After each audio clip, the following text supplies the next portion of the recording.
All right. Okay.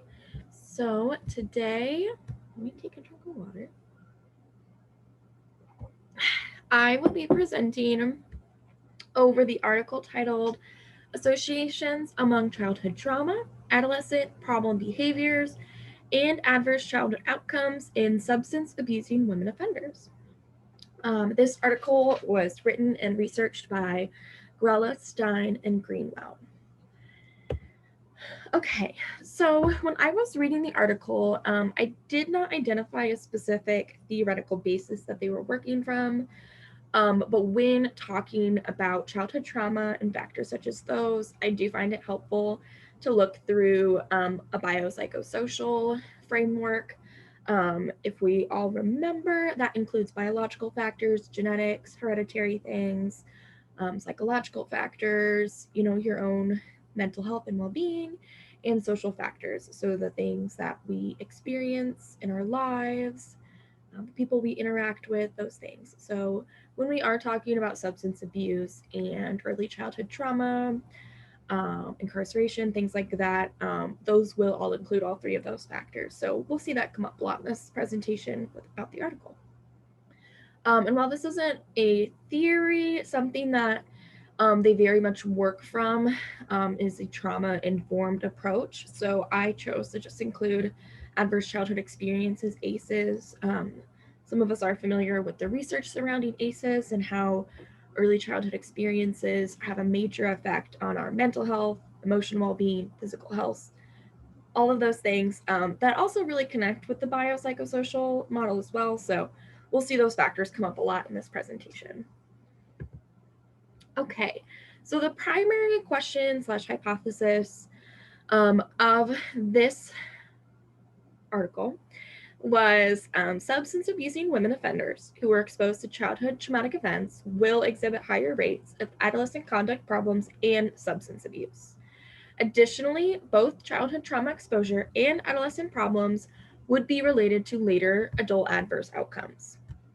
And just another way to word this would be the primary goal is to test whether childhood traumatic exposure was directly related to later adult criminal behavior and psychological distress and or was directly brought about through adolescent conduct problems and substance abuse. So we kind of see where that factor substance abuse comes in, what we've been learning about. So we'll see that come up a lot.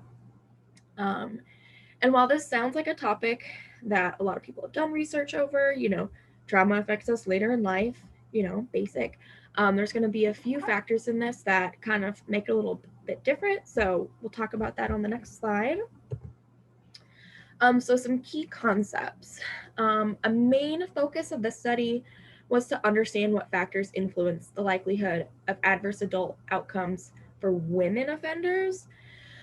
So this is a big difference because one, in research of psychology, women haven't always been used that much as participants, specifically with things dealing with crime, incarceration, things like that. So there's more information needed on that. And like I stated, it is well understood that ACEs are associated with poor mental health outcomes, but the specifics are under researched. So these researchers are specifically looking at the various forms of childhood trauma on particular types of criminal behaviors. So it's making it more specific instead of some general research that we've already seen. So the basis of this article is about the research that they did on 440 female offenders. So what happened is that when they were released from prison, they were offered to be part of this program called the Female Offender Treatment and Employment Program. This is in California. And when they were offered this program, when they were getting released, basically someone said, "Hey, would you like to also participate in this study? You'll get this certain amount of money, and there's not too much, that you have to do." And most women said yes, even if they didn't want to be a part of the program because of other factors in their life. Most of them said yes to be a part of the study. So you'll see that I also included some percentages of ethnic factors there. That's going to be an important piece later with some of the results that they find. So it's important to note that there's 41.7% of African American women in this study, because unfortunately we do see higher rates of incarceration with the African American population, and then some other various percentages. So we will discuss that more later. So summary of results. I do realize this is long, but this article was so thorough. Like I said, they were going through very specific factors that led to very specific rates that led to incarceration. So let's get it started. So after interviewing all of those women offenders, they found this research. There is a positive relationship between being in foster care or adopted and engaging in sex work. There was a positive relationship between early experiences of traumatic events. So these specific traumatic events of death of a close family member, victim or witness to assault by a stranger, serious accident. So between those traumatic events, there's a correlation with engaging in violent crimes. Um, Additionally, childhood sexual abuse is directly related to adult criminal behavior and indirectly related to it through adolescent substance abuse. So, as I've mentioned, a big piece of this study is not just looking from childhood to adult and how that affects it, but from your childhood experiences to the adolescent conduct in substance abuse and then on to adult experiences as well. So it's a bit different in this study too. So traumatic experiences, these specific ones, physical abuse, family violence, and early trauma events, had no direct relationships with adult criminal behavior, but these experiences did predict adolescent conduct problems, and the relationship of these experiences with adult criminal behavior may be predicted by adolescent substance abuse. So exposure to several types of childhood traumatic events was directly related to current levels of psychological distress, which is something that most of us have read in other research. So that's been proven time and time again, but of course it had to be stated in this one too because it comes up a lot. Um, and that is even with the absence of adolescent conduct problems too. Okay, so like I said, we were going to touch on the ethnic differences as well because that's a big piece when looking at crime rates and some of the trends there. So, with African American women, they did have a less severe childhood profiles. This means they overall just experienced and reported um, less abuse, physical abuse, child abuse, things like that. But they did have higher rates of adult criminal behavior, particularly sex work.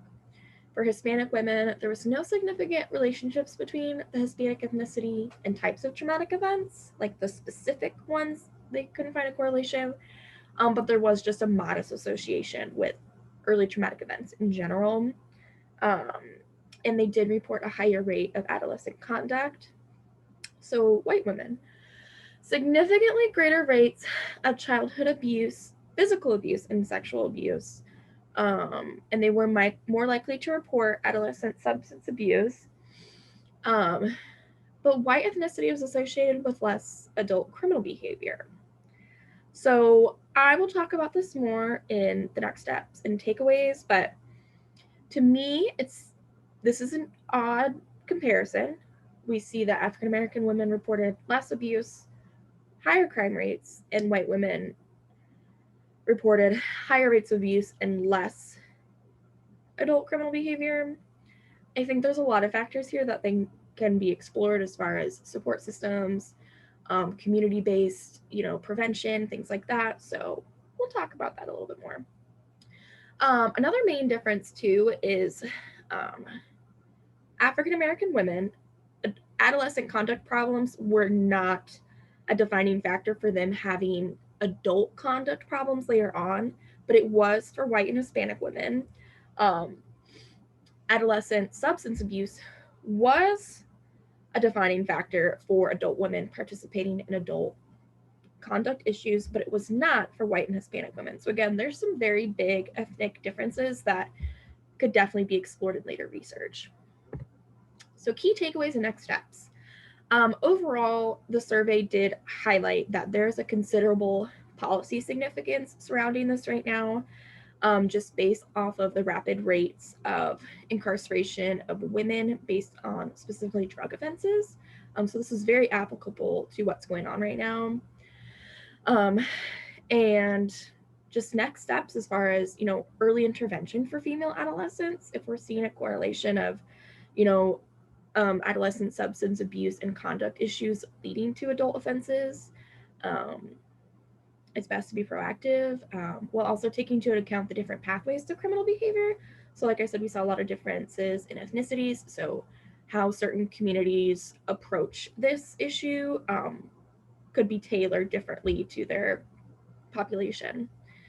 The implications of incarceration just on the individual's own well-being, especially setting them up for success and their own family functioning, as far as generational trauma and things like that. Um, there are, I've stated it a few times now, there are proportionately higher rates of arrest and incarceration among women of color. Um, Regarding my last slide too, but they've experienced less trauma. So there's just a disconnect there that I think there could be definitely more research on. Doesn't add up. Providing therapeutic psychological services for these women offenders, because a lot of them did have drug offenses. Because, like we've seen, they've gone through their own trauma and negative life experiences. So therapy would be nice. Specifically, also substance abuse treatment that could be tailored and sensitive to the unique psychosocial profile of incarcerated women. So this is kind of where I tied in the biopsychosocial model with this too, is that there's so many factors that contributed to their incarceration and their substance abuse problems and conduct. So their issues are stemming from experiences that men offenders may have not experienced, or people who have not offended. So their substance abuse issues are just a bit different. And I did just highlight predicting factors because, as I've talked about, there's so many factors that influence this. But a big thing is going to be, how do we be proactive so these women don't keep going back to prison? How can they be set up for success? And also with their families. I mentioned generational trauma, but oftentimes when a parent has experienced childhood trauma, it sometimes gets passed along to children as well. So just trying to be proactive in offering early intervention, therapeutic psychological services, which is what this program in California was doing as well. So yeah. So limitations, like any research that's done with self-reporting, there's some variance with that, especially with one, underreporting, especially when it's around trauma and women.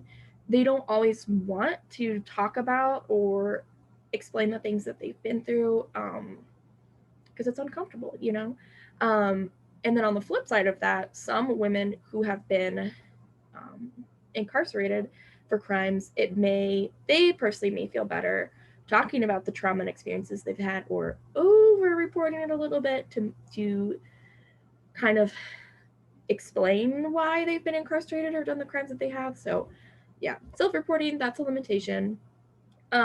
Temporal ordering of events. So the article kind of stated this as, say a woman was in foster care, she reported being in foster care, and then she also reported being sexually assaulted or within the family.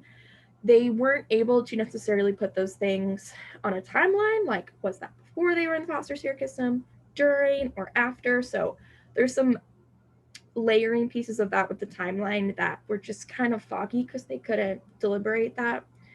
And they just even stated in the article that the measures used to characterize adolescent substance abuse were just fairly crude. They were upfront with that, and that could be tailored and kind of like cleared up a little bit. So, yes, that is the end of my presentation.